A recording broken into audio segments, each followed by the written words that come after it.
వర్షం పడగానే వచ్చే ఆ మట్టి వాసన, అది నిజానికి మట్టి వాసనే కాదని మీకు తెలుసా? ఆ వాసన వెనుక ప్రకృతి దాచిన ఒక అద్భుతమైన సైన్స్ ఉంది. ఎండాకాలంలో నేలలో ఉండే సూక్ష్మజీవులు జియోస్మిన్ అనే పదార్థాన్ని తయారుచేస్తాయి. మొదటి వర్షపు చినుకులు నేలను తాకగానే అది గాలిలోకి వ్యాపిస్తుంది. అదే మనకొచ్చే ఆ ప్రత్యేకమైన మట్టి వాసన. ఈ సహజ సువాసనను శాస్త్రవేత్తలు పెట్రికోర్ అంటారు. ఈ విషయం మీకు ముందే తెలుసా? కామెంట్ చేయండి. జీవజంతువులు కూడా చాలా చచ్చిపోయినాయి, లేవు. ఈ మందుల వాసనకు, మందుల పొగకు, ఈ మందుల కోసమే మొత్తం నేను అంటున్నా కదా, భూములు ఉన్నాయి, భూమిలో అడుగు మందు కొట్టి భూమిలో చంపేస్తున్నారు. మీద చెట్లకు, పండ్లకు రకరకాల మందులు కొట్టి మీద వాళ్ళ జీవజంతువులు, పిట్టెలు, కాకులు, గద్దెల కాడికెళ్ళి కూడా అవి కూడా చంపేస్తున్నారు. అంటే మనం ఎంత దాకా మనుషులమే మనము మన తాత ముత్తుల సంది ఉన్న వైవిధ్యం తీసి పడేసి మనము కొత్త వైవిధ్యం తీసుకొచ్చి చదువులో పెట్టినరైతే అది ఎక్కడ మనకు జీవితంకే ఆవులు లేవు ఈ రోజులల్లో. గొర్రెం పంట గడ్డి మేసి బతికే ఆవులకు మనకేం బాధ? కలిసిన మేత వేసి మేము మేకలు మేపుతుంటే కలిసిన మేత కూడా ఏనికి భాగం లేదు. ఆకుకూర తెచ్చుకొని వండుకొని తింటే చచ్చిపోతాం అనిపిస్తున్నది గడ్డి మంది కొట్టినాక.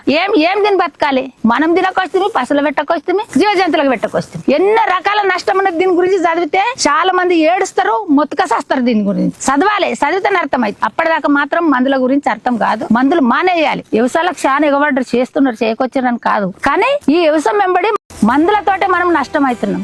అది అర్థం కాకొచ్చింది. మనం ఇసం తింటున్నాము, మందు తింటున్నాం. మనం పురుగు దాస్తున్నది, మనకి ఎక్క పంట వస్తున్నది అని మనం ఏం సాధిస్తున్నాం లోకం మీద?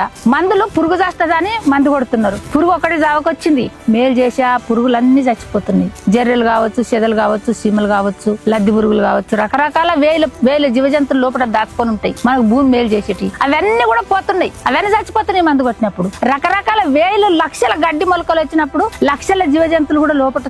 ఈ రోజు ట్రాక్టర్ శబ్దం వినిపిస్తోంది. కాని ఒకప్పుడు కోడి కూయగానే రైతు లేచి తన ప్రాణంలాంటి ఎద్దులకు నాగలి కట్టి పొలం దారి పట్టేవాడు. హోయ్ అరే అంటూ ఎద్దులను నడిపిస్తే నాగలి తడి నేలను చీల్చేది. ఎగిరే మట్టి పరిమళమే రైతు జీవితానికి నిజమైన ఆనందం. ఎద్దుల మెడలో గంటల శబ్దం, వెనకాల నడిచే తెల్ల కొంగలు, రైతు నుదుటిపై చెమట. ఆ దృశ్యమే నిజమైన పల్లె జీవితం. మన తాతలు ట్రాక్టర్లు లేక ఎద్దులతో దున్నలేదు. దాని వెనుక ప్రకృతిని కాపాడే తెలివైన వ్యవసాయ రహస్యం దాగి ఉంది. ఎద్దులతో దున్నితే నేల నెమ్మదిగా తిరిగేది. అందుకే నేల నిర్మాణం, తేమ, సూక్ష్మజీవులు ఎక్కువగా కాపాడబడేవి. ఇంధనం అవసరం లేదు. ఎద్దుల పేడే సహజ ఎరువు. రైతు, పశువులు, పొలం ఇవన్నీ ఒకే జీవన వ్యవస్థగా ఉండేవి. అందుకే మన తాతలు ఎద్దులను కేవలం జంతువులుగా కాదు, కుటుంబ సభ్యుల్లా ప్రేమించి, గౌరవించి చూసుకునేవారు. అమ్మా, పాప కార్టూన్స్ చూసి చూసి కళ్ళు నొప్పి, మంట అని ఏడుస్తుంది కదా. వారానికి 4 సార్లు పాలకూర పెట్టు. కళ్లకు చలువ చేస్తుంది. టీవీ చూసినా పెట్టకపోతే మాత్రం కళ్ల డ్రాప్స్, చదువు మీద శ్రద్ధ పోతదమ్మా. బారువు కొలెస్ట్రాల్ ఎక్కువ ఉన్నానా? వెదురు చిగురు చూడండి, తగ్గిస్తాము. నేను మీ వెదురు చిగురు కూరని బారువుని తగ్గించి హార్ట్నిగా ఫాస్ట్ చేస్తాను. వేదురు చిగురు తినగానే బరువు తగ్గిందిషన్ కూడా బాగుంది. లైట్ గా ఉన్నాను.